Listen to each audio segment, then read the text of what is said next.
മരണത്തിൻ്റെ നിഴൽ വീണ താഴ്വരയിലൂടെയാണ് ഞാൻ നടക്കുന്നതെങ്കിലും അവിടുന്ന് കൂടെയുള്ളതിനാൽ ഞാൻ ഭയപ്പെടുകയില്ല. സർവശക്തനും കാരുണ്യവാനുമായ ദൈവമേ, ഈ പ്രഭാതത്തിലും പ്രാർത്ഥനയോടെ ഞങ്ങൾ തിരുസന്നിധി തേടുന്നു. അവിടുത്തെ കാരുണ്യം ഞങ്ങളുടെ മേൽ ചൊരിയണമേ. കാഴ്ചകളിലും കേൾവികളിലും അനുഭവങ്ങളിലും അത്യന്തം ഹൃദയഭേദകമായ ഒരു ദിവസത്തെയാണ് ഞങ്ങൾ ഇന്ന് അഭിമുഖീകരിക്കുന്നത്.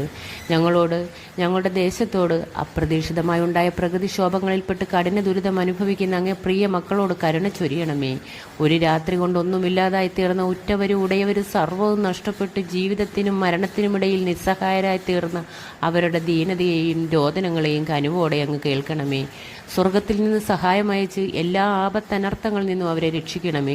അവർക്ക് തുണയും സഹായവുമായി തീർന്ന് എല്ലാ രക്ഷാപ്രവർത്തകരുടെ മേലും അവരുടെ പ്രവർത്തനങ്ങളുടെ മേലും അവിടുത്തെ കരുണയും കൃപയും ഉണ്ടാകണമേ. വിനാശത്തിൻ്റെ കെടുതികൾ കടന്നു പോകും വരെയും അവിടുത്തെ ചിറകിൻ തണലിൽ അവർക്ക് സംരക്ഷണം അരുളുകയും അവിടുത്തെ രക്ഷയിലും സമാധാനത്തിലും അവരുടെ